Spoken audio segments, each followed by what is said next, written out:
For several years, L worked as a call center agent. L spent my days calling people, trying to sell them various things. Sure, all of you have received this kind of call at least once in your lives. A telephone operator, for example, trying to sell you a mobile plan.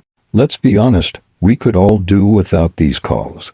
We've all felt that, myself included, before I'll switch sides to tell the guy or gal trying to push their offer to get lost. Very often the person on the other end doesn't even have time to finish their introductory sentence before we've already hung up or blurted out, "I'm not interested, goodbye." Al couldn't stand those kinds of calls. Then one day I received a job offer to become the guy who calls people all day. When Al took my first calls, Al realized something. Many people seem unaware that a human being is calling them. It's as if they think we're soulless, heartless robots incapable of feeling any emotion.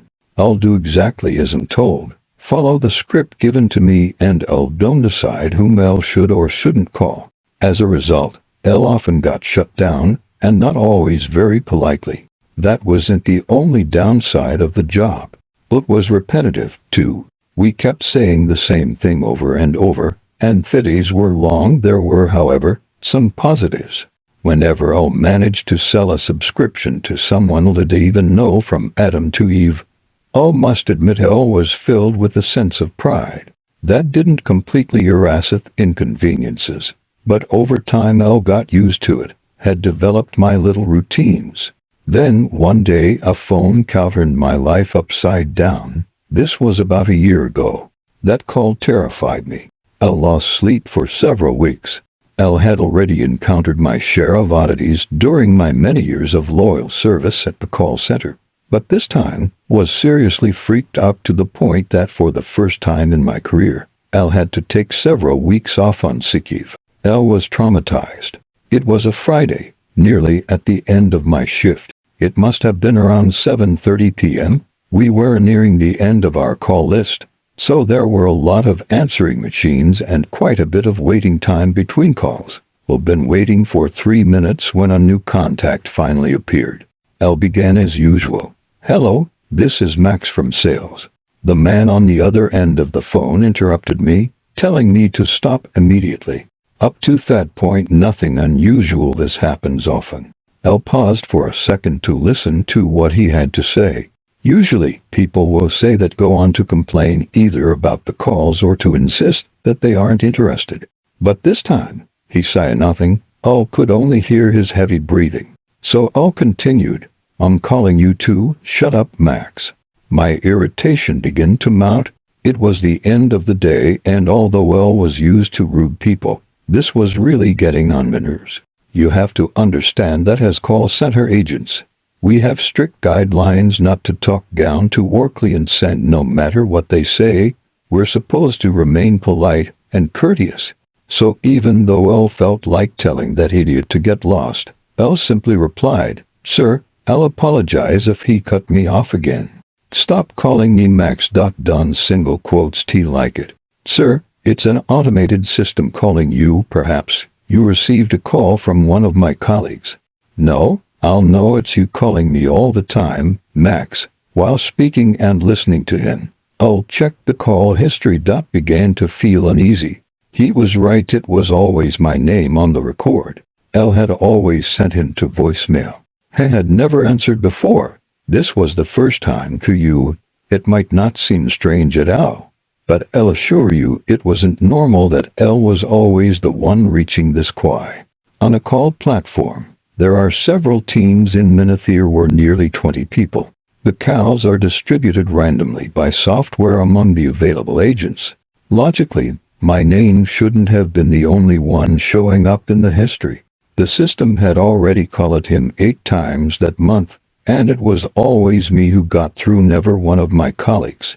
I tried to reassure myself by thinking that perhaps the software was malfunctioning. It wouldn't have been the first time. Fact that my name appeared systematically must have been a bug, and the guy had no way of knowing that same number was always calling in, and that annoyed him. He wasn't singling me out specifically. "LF, what contact you? It's because..." He interrupted me once more. "Told you to shut up, Tom." Elle was stunned. Max is just us among many others. My real name is Tom. How could he know that? And Max, sir. Elle tried to reassure myself by thinking that perhaps the software was malfunctioning. It wouldn't have been the first time. The fact that my name appeared systematically must have been a bug, and the guy had no way of knowing that same number was always calling him, and that annoyed him. He wasn't singling me out specifically. "LF will contact you. It's because," he interrupted me once more, "Elle told you to shut up, Tom." Elle was stunned. Max is Jude's pseudonym I'll use among many others. My real name is Tom. How could he know that? And Max, sir. Elle tried to control my voice. Elle didn't want to let on how disturbed Elle was. "No, you're Tom, and you keep calling me. Elle don't like it. We'll make sure this never happens again." Elle wasn't quite sure Elle understood what he meant, whether he was actually threatening me. My eyes were fixed on his name as Elle tried to recall if Elle recognized it from somewhere, or if it wasn't just a bad joke from a friend who recognized my voice. But no matter how hard Elle looked, his name was completely unknown to me. He continued, "Elle know you call me from a call center in Northern England." That was true too, but Elle tried to console myself by thinking that Northern England was vague, and to my knowledge, several companies work in telemarketing. Except then he gave me the exact city and the name of the company where Elle worked. He even detailed my work schedule. Elle was supposed to be off the following Thursday, and had told me he would find me then. All Elle wanted to do was hang up, but you're not allowed to hang up on a customer. I'll still tell myself that if Elle had hung up, no one would have blamed me. It was an exceptional case. Instead, Elle sat there like an idiot, eyes glued to the computer, continuing to listen. "I'll make you stop harassing people. Your navy blue scarf will be very useful to shut your big mouth." Then he hung up. Elle was paralyzed. Needless to say, Elle was indeed wearing a navy blue scarf. Elle sat there doing nothing for a good 5 minutes, my hands trembling. My colleagues noticed that something was wrong and asked what was happening. Since the calls were recorded, my supervisor listened to the conversation. Elle still hoped it was a joke that my boss would say, "It's nothing, don't worry." But instead, Elle saw him break down as the recording played. The police were contacted. Elle was interrogated to confirm that Elle truly didn't know who my caller was. An investigation took place, and afterward Elle refused to go back to work. My doctor put me on sick leave. Elle was placed under police surveillance, especially on that infamous Thursday when the man said he'd find me. Nothing happened at dinner on the following days. The investigation led nowhere. They never managed to track down the guy. The number who'd been calling was no longer in service, and the name didn't match any current or former customer of operator Elle worked for. Even now I have no idea who that man was. Elle had to take medication to calm myself down. Elle was so stressed. Elle was forced to take sleeping pills just to get some rest. Elle kept having the same nightmare, the guy breaking into my home to kill me. Several weeks later, Elle managed to pull myself together and went back to work. Elle could have changed jobs. Elle might even have needed to change then, but Elle don't have any qualifications, and Elle really didn't know what else Elle could do. The first day and even the first week went about normally. Elle was still anxious, but to a lesser degree than during my sick leave. Then, after several weeks, Elle had nearly recovered from that horrible experience. 2 months later, Elle was moved to a different shift, which meant would be working for another operator. After a few days of training with new colleagues, we set off to make calls. 2 weeks after that, the nightmare began again. Around 6 p.m., a new contact appeared. It was under a woman's name. Elle began my pitch, and this time Elle was using the pseudonym Alex. There was a sigh on the awful end of the line. "Nothing unusual. This sort of thing happens quite often." Elle continued, presenting the purpose. Omicao fiber had been installed in her town. "I'll ask at you again, Tom."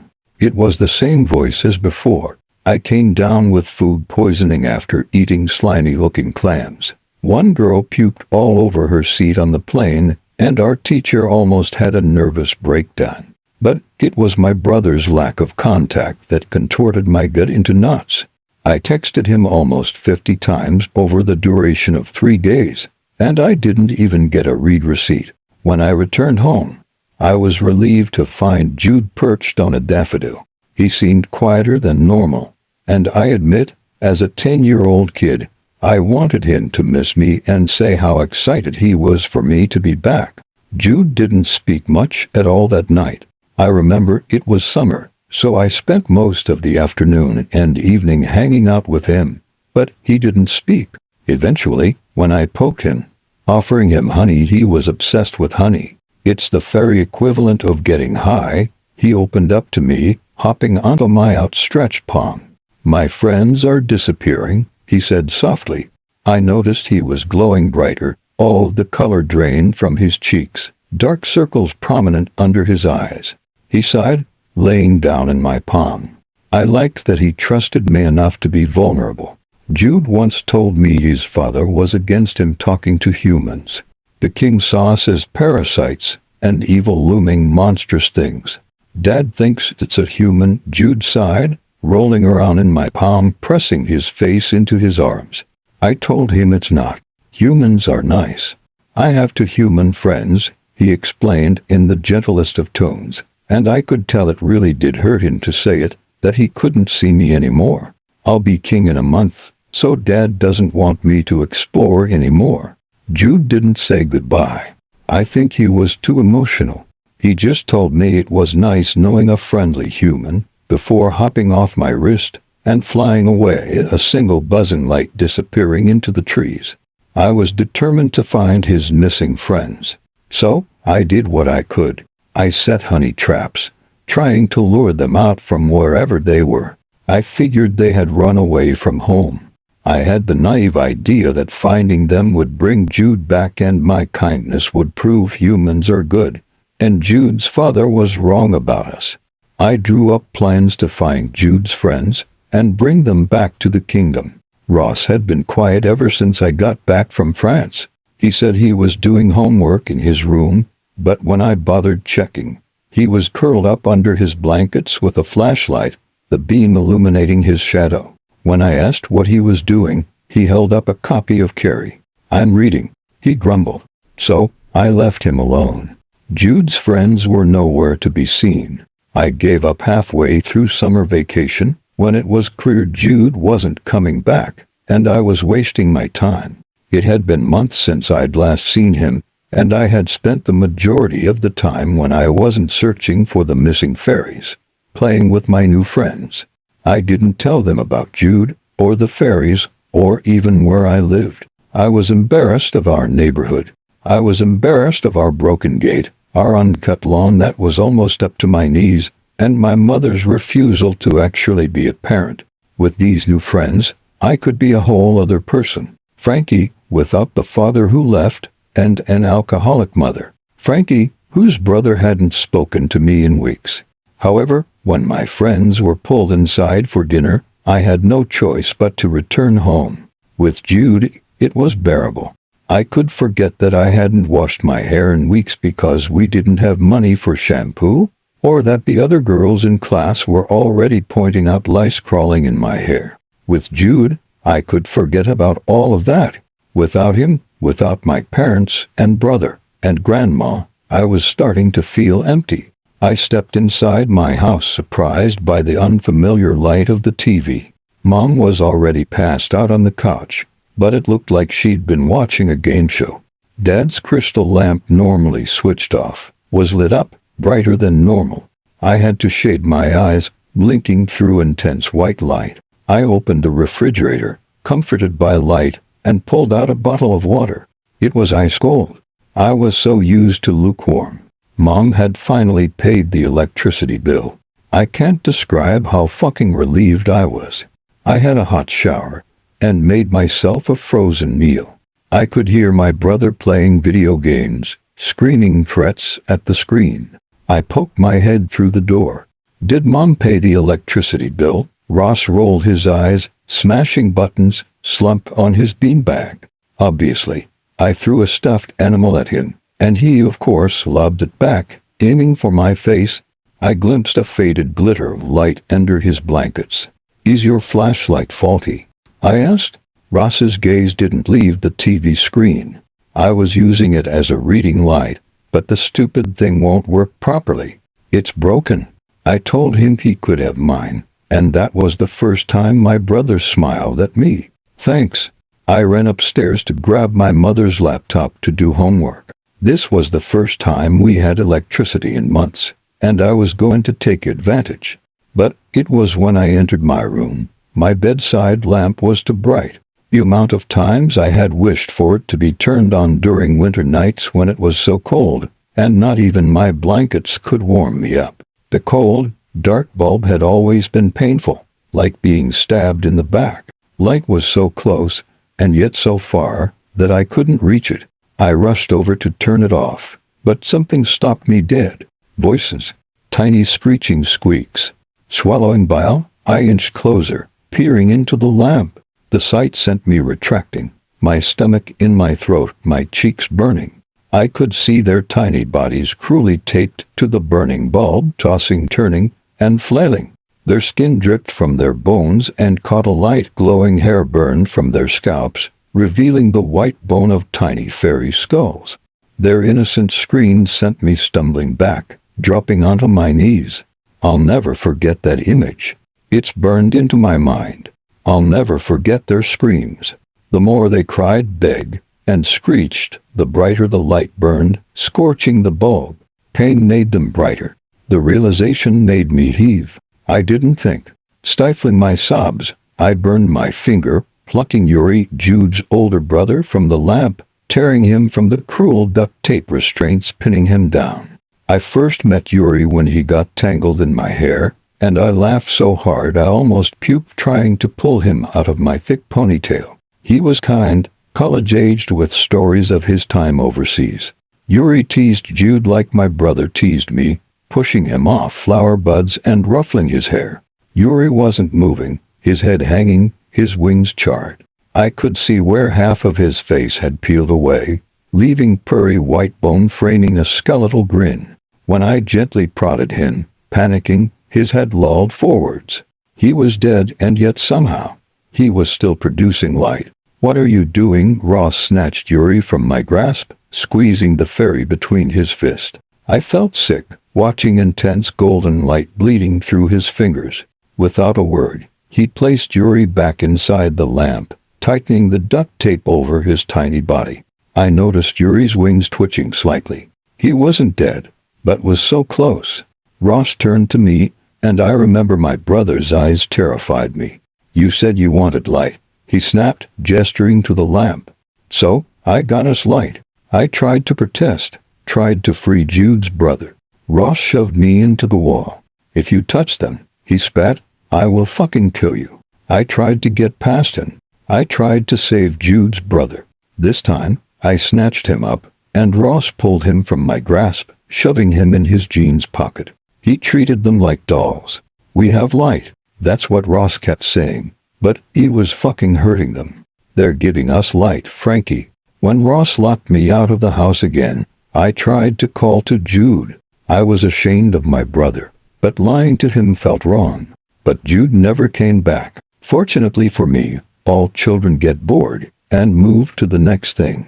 After spending weeks torturing fairies for light, my brother started hanging out with friends from school. So, when I had the opportunity, I freed every single fairy and tried to help them, nursing them back to health. 15 fairies survived out of 25. I only remember several of their names: Lyra, who was my brother's night light; Flora, who was glued to the kitchen bulb; Jax and Sun, twins, inside my brother's bedside light. Yuri was dead. I won't describe him, because doing so would be disrespectful. I buried him in the yard with the others, and said a prayer for them. The TV was still switched on when I slumped onto the couch next to my unconscious mother. The television confused me because I was sure it was a single fairy per electrical appliance. But when I checked the outlet, there were no fairies. I had saved every fairy, and every time I freed one, my house was noticeably darker. But it did have electricity. I checked the refrigerator, oven, and my brother's PS4. Above me, the kitchen bulb flickered on and then off. Somehow, my house did have electricity, but it was weak. So, what was causing it? Hesitantly, I crept down to the basement where the generator was, and already I could hear it, the furious buzzing of wings, sharp cries of pain. Jude was cruelly hooked up to the machine, his tiny, scrambling body pulsing like a heart among colorful wires and flashing buttons. His light had dimmed, flickering weakly. One wing was gone, the other shredded. When I reached out with trembling fingers to pluck him from the wires, they wouldn't let go. Ross had forced them inside him, using him not just as a generator of light, but a battery. His eyes flickered as they found me, rolling back and forth, unfocused. I pulled him as gently as I could, untangling him from the cruel wires threaded through his skin, wrapped around his head. He didn't reply when I spoke his name. His lips quivered sharp, panic breaths sending him into coughing fits. His body burned with fever, his clothes clinging to him, blood trickling from his nose. I tried to snap him out of it, but his wings weren't moving. When I whispered his name, he didn't respond, his chest shuddering. I knew he wasn't going to make it. When I cupped him in my hand, he lay still, moving only when I prodded him. I tried bathing him with a sponge to ease the burns to his face, but it's like his body was giving up. I dropped him in a panic, and he just lay there. His father was right. When Jude's light started to erupt brighter and brighter, I laid him down in my mother's roses. I tried to bury him, but burying him didn't feel right. I sat for so long in the dirt trying to think of a way to make things right and honor his memory. But I didn't know what to say to him. I didn't know what to tell his father. I felt sick with guilt. That same night, my mother came to her senses. She sat up with wide eyes, her lips trembling. "What did you do?" When I couldn't respond, she grabbed my shoulders, screaming in my face, "What did you do?" Her eyes were filled with tears, red raw, like she knew. I admitted to her that Ross had killed a fairy, and I didn't know what to do. Mom didn't speak. It's like she was in a trance. She stood up slowly, grabbed matches, stormed outside, and set her flower bed alight. When I tried to stop her, she told me if she didn't, then I would die. Mom told me, when losing someone you love, death is the kindest way. Her voice dropped into a sharp cry. That's not what they do. They will hunt you. They will make you wish you were dead. She shook me, tried to hug me, her breath ice cold against my ear. "Please, baby," she whispered. "Tell me you didn't give them your names." I couldn't answer. "Frankie." Mom made me look at her, her lips parted in a silent cry. "You didn't write," she began to moan like an animal, her eyes rolling back. She started to chat. "Please tell me you didn't give the fairies with teeth your names. Please tell me you didn't give the fairies with teeth your names. Please tell me you didn't give the fairies with teeth your names." Mom was arrested when the neighbor caught her dancing barefoot across the burned flower bed, singing a language I didn't understand. My brother and I were placed into CPS and moved states. Thankfully, I was placed with a different family, while Ross lived with our aunt. I entered my teens and had a pretty much normal life. I live with a new family, two moms, and a stepbrother and sister who are my age. Until a few days ago, I got the call while I was eating my breakfast. Ross was dead. According to my aunt, it was a brain aneurysm. But she kept screaming down the phone about holes.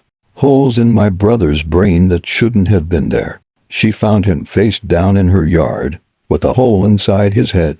Like something burrowed its way inside his brain, she cried, like an insect. "Frankie." I made plans to attend his funeral, and I guess I was numb for a few days. Losing Ross felt like losing the last connection I had to my childhood. Last night my stepbrother, Harry, poked his head through the door. Very funny, he rolled his eyes. It's not even April Fool's yet. I must have looked confused because he held up his toothpaste, where a gnawing fucking hole had eaten through the plastic. Termites. I told Harry. This morning, I woke to screams that are still haunting me now. My stepmother's shrieks wouldn't stop, slamming into me.